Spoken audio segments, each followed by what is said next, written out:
नमस्कार साथियों, आप देख रहे हैं बिहार समाचार। आइए जानते हैं बिहार की दिन भर की ताजा और बड़ी खबरें। आज की पहली खबर, बिहार में सिपाही अब लाठी से संभालेंगे लॉ एंड ऑर्डर। बिहार में विधि व्यवस्था के दौरान सिपाही अब हथियारों की जगह लाठी का इस्तेमाल करेंगे। हथियारों का इस्तेमाल सिर्फ पुलिस अभियान और प्रशिक्षण के दौरान ही होगा। इसको लेकर बिहार पुलिस मुख्यालय ने नई नीति तैयार की है। इस नीति के तहत बिहार पुलिस मुख्यालय विभिन्न जिला और इकाइयों को बड़ी मात्रा में बीपी हेलमेट, पॉलीकार्बोनेट लाठी, शील्ड और बॉडी प्रोटेक्टर की खरीद कर उपलब्ध करा रहा है।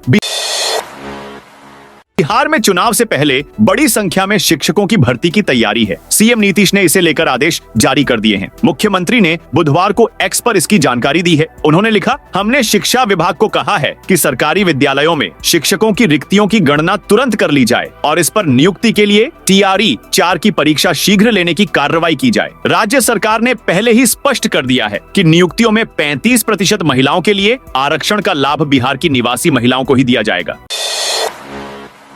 बिहार लघु उद्यमी योजना की पहली किस्त जारी, हर लाभार्थी को मिले 50,000 रुपए। लघु उद्यमी योजना के तहत लाभार्थियों को पहली किस्त के रूप में 100 करोड़ 53 लाख रुपए वितरित किए गए। उद्योग मंत्री ने कहा कि यह योजना युवाओं और महिलाओं को आत्मनिर्भर बनाने का एक सशक्त माध्यम है। योजना के तहत चयनित लाभार्थियों को 2 लाख रुपए की अनुदान राशि 3 किस्तों में दी जाएगी। इस योजना का उद्देश्य आर्थिक रूप से कमजोर परिवारों को स्वरोजगार के लिए सहायता प्रदान करना है।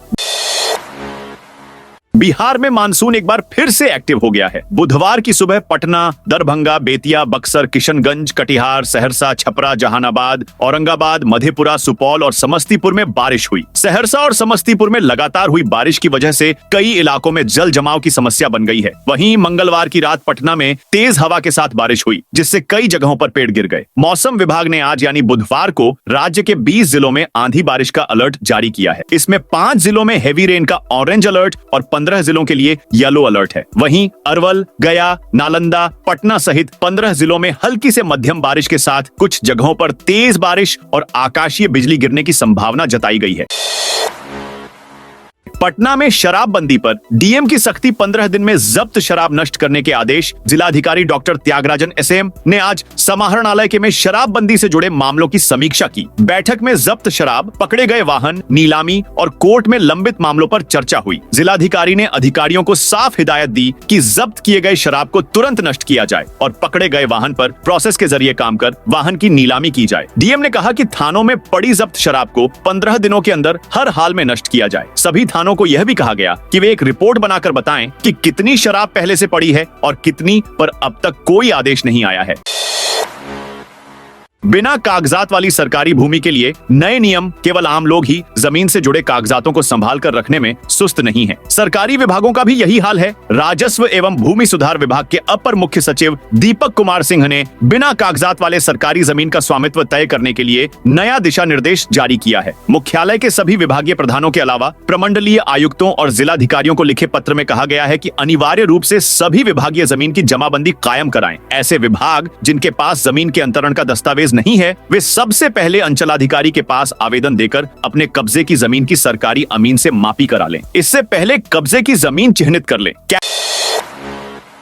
कैबिनेट ने दी PM धान धान्य योजना को मंजूरी, 100 जिलों में होगा लागू। केंद्र सरकार की ओर से किसानों को बड़ा तोहफा दिया है। कैबिनेट ने आज अपनी बैठक में PM धन धान्य योजना को मंजूरी दे दी है। इस योजना के तहत देश के 100 जिलों के किसानों को मुनाफा मिलने वाला है। इसका लक्ष्य ऐसे किसानों को खेती में नए तकनीक के इस्तेमाल के लिए प्रोत्साहित करना है। वोटर लिस्ट में नाम जुड़वाने के लिए ये 2 कागजात सबसे ज्यादा जरूरी। भागलपुर जिला निर्वाचन पदाधिकारी डॉक्टर नवल किशोर चौधरी ने समीक्षा भवन में मतदाता सूची गहन पुनरीक्षण कार्यक्रम के तहत सभी राजनीतिक दलों के प्रतिनिधियों के साथ बैठक की। उन्होंने कहा कि BLO के माध्यम से घर घर जाकर जो फॉर्म जमा किए गए हैं उन्हें सही साक्ष्य के साथ भरकर BLO के पास जमा करेंगे। उन्होंने कहा कि BLO को साफ निर्देश है कि सही लोगों का नाम ना छूटे और गलत लोगों का नाम ना जुड़े। अगर किन्हीं लोगों के पास साक्ष्य नहीं है तो वह अपना जमीन के कागजात, राशन कार्ड साक्ष्य के रूप में उपयोग करें। बिहार में अब CNG PNG पर कर दर में आएगी समानता। बिहार के उप मुख्यमंत्री सम्राट चौधरी ने बताया कि राज्य सरकार ने प्राकृतिक गैस पर मूल्य वर्धित कर यानी वैट की दरों में समरूपता लाने और छोटे उपभोक्ताओं को राहत देने के लिए अहम निर्णय लिया है। इसके तहत CNG और PNG की घरेलू एवं वाणिज्यिक बिक्री पर कर दर समान करने के प्रस्ताव को मंत्रिपरिषद से स्वीकृति प्रदान की गई है।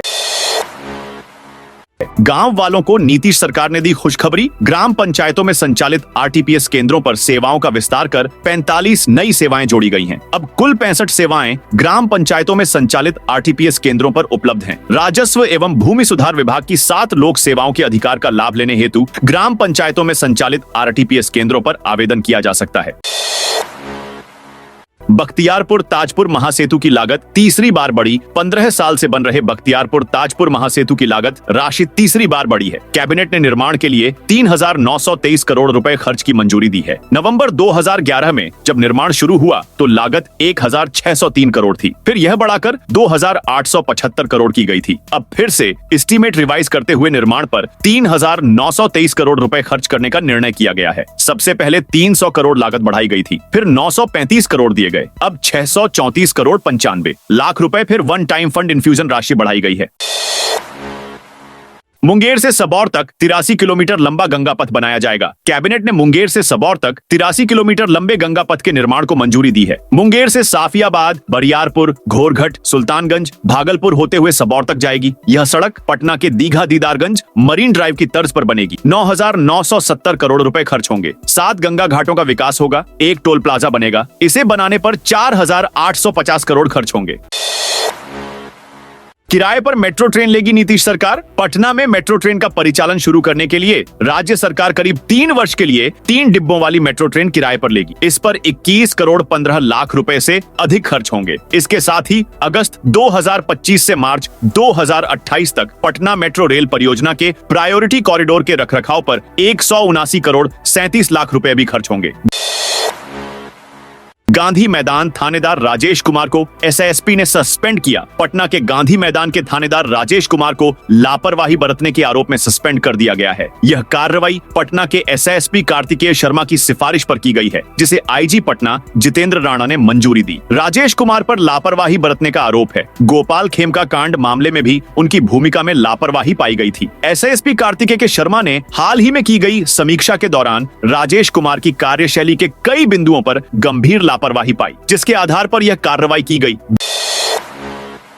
गड़बड़ी के बाद लोको पायलट परीक्षा कैंसिल कराने की मांग। पूर्णिया में मंगलवार को लोको पायलट की परीक्षा में तकनीकी गड़बड़ी सामने आई। परीक्षा में शामिल हुआ एक अभ्यर्थी एग्जाम कैंसिल करने की मांग को लेकर फूट फूट कर रोने लगा। बिलखते परीक्षार्थी की तबीयत इतनी बिगड़ गई कि उसे परीक्षा के बीच आनन फानन में जीएमसीएच पूर्णिया के इमरजेंसी वार्ड में एडमिट कराया गया। 70 मिनट की परीक्षा में 30 मिनट का समय इसी में निकल गया। 100 से अधिक सिस्टम अचानक से बंद हो गए। सर्वर प्रॉब्लम आने लगी। माउस ने काम करना बंद कर दिया। इससे वे काफी परेशान हो गए।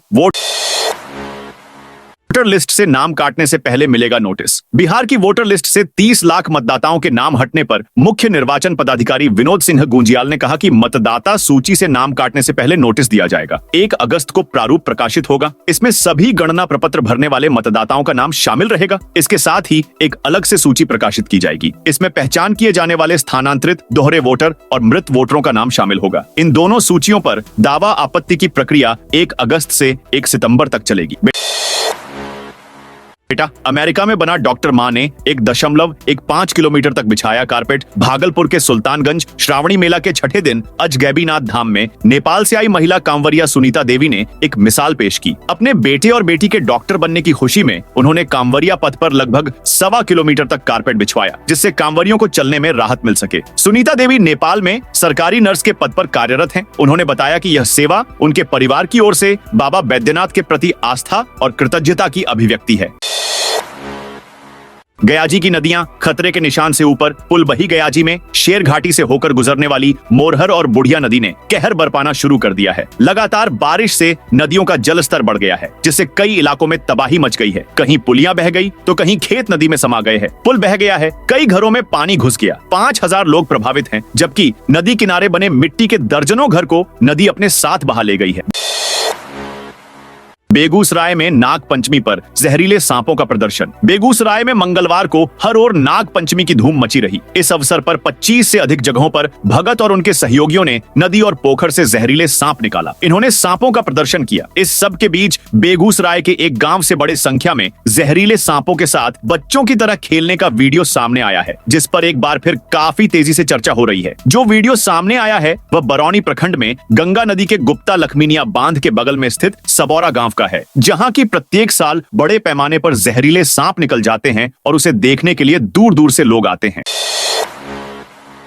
पटना में रनवे टच करके दोबारा उड़ा विमान दिल्ली से आने वाली इंडिगो की फ्लाइट मंगलवार को पटना एयरपोर्ट पर लैंड करने के बाद दाएं बारा उड़ गई। फिर 3-4 चक्कर लगाने के बाद फ्लाइट ने दाएं बारा लैंड किया। इस दौरान दिल्ली से पटना आ रहे करीब 173 यात्रियों की सांसें 5 मिनट तक अटकी रहीं। दाएं बारा लैंडिंग के बाद यात्रियों ने राहत महसूस की।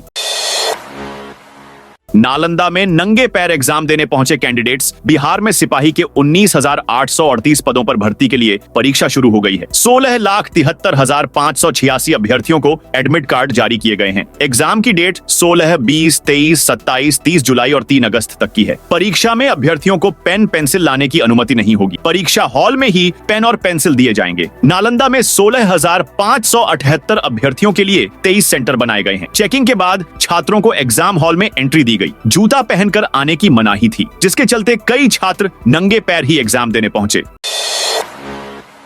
अररिया में 17 जुलाई को जॉब कैंप। अररिया के जिला नियोजनालय और संयुक्त श्रम भवन में 17 जुलाई को जॉब कैंप का आयोजन होगा। Chaitanya India Fin Credit Private Limited field work के लिए 30 युवाओं की भर्ती करेगी। कंपनी ने न्यूनतम योग्यता 10वीं पास रखी है। आवेदक की उम्र 18 से 28 वर्ष के बीच होनी चाहिए। जिला नियोजन पदाधिकारी ने बताया कि बिहार के सभी योग्य बेरोजगार युवक इस कैंप में हिस्सा ले सकते हैं। उम्मीदवारों को आधार कार्ड, पासपोर्ट साइज फोटो और सभी मूल प्रमाण पत्रों की छाया प्रति लानी होगी। कंपनी के प्रतिनिधि मौके पर ही उम्मीदवारों का चयन करेंगे।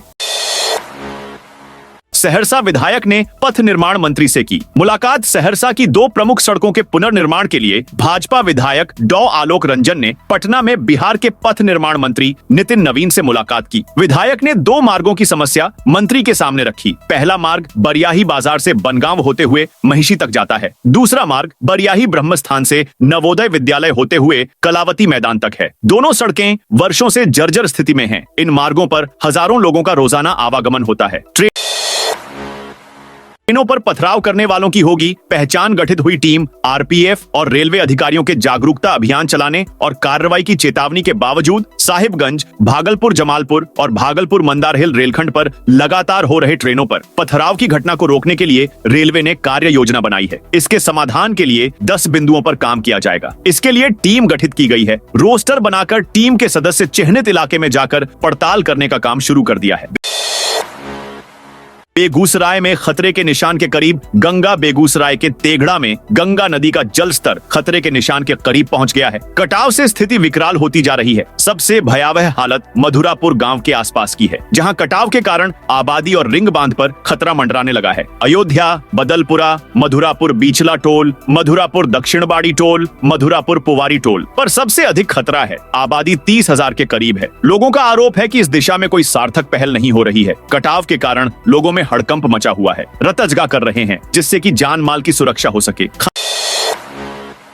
खान सर बोले, शराबबंदी हटाने का जिक्र करने वाले बेशर्म बिहार में शराबबंदी एक बार फिर से राजनीतिक बहस का बड़ा मुद्दा बनता जा रहा है। फेमस शिक्षक खान सर ने शराबबंदी हटाने वाले बयान को बेशर्मी वाली बात बताया है। साथ ही कहा कि सीएम भगवान नहीं है जो 100% शराबबंदी को सफल करा देंगे। इससे पहले प्रशांत किशोर ने कहा था कि बिहार में सरकार बनी तो शराबबंदी हटा देंगे, जबकि हाल ही में भोजपुरी स्टार पवन सिंह ने कहा है कि पूरी तरह से शराब बंद करना सही फैसला नहीं था। इससे काफी नुकसान हुआ है।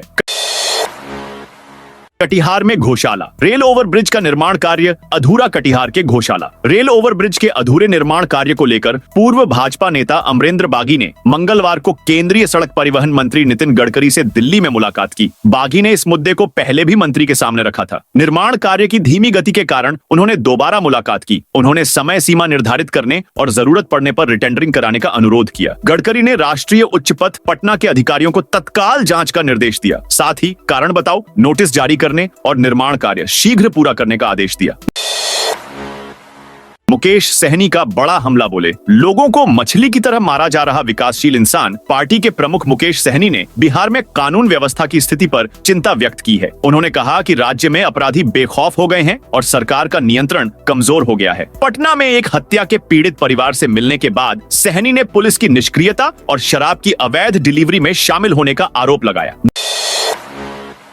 नौकरी बचाने के लिए बीएलओ मतदाताओं से प्रपत्र जमा करने की गुहार लगा रहे हैं। अब तक कई बीएलओ निलंबित हो चुके हैं, जिससे उनमें डर का माहौल है। तेज धूप और बारिश में भी बीएलओ घर घर जाकर प्रपत्र जमा करा रहे हैं, लेकिन मतदाताओं की आनाकानी से उन्हें परेशानी हो रही है।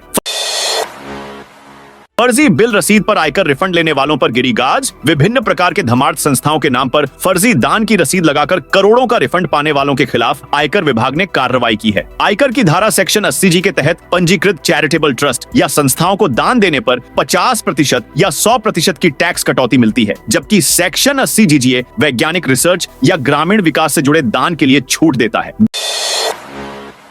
बिहार में बारिश कांवरियों की राह में बनी बाधा। बिहार के कई जिलों में हो रही बारिश ने तबाही का मंजर दिखाना शुरू कर दिया है। बांका जिले में भी भारी बारिश से काफी परेशानियां सामने आई हैं। अमरपुर प्रखंड के गोपालपुर और भीखनपुर गांवों के बीच बने पुराने सिंचाई बांध की स्थिति गंभीर हो गई है। बांध पर बनाए गए अस्थायी कच्चे बांध को तोड़ दिए जाने के बाद बारिश के पानी का दबाव इतना अधिक बढ़ गया कि मंगलवार की रात वह कच्ची संरचना टूट गई। इसके चलते तेज बहाव में आसपास की खेतों में पानी भर गया और कई एकड़ में धान की रोपणी प्रभावित हो गई।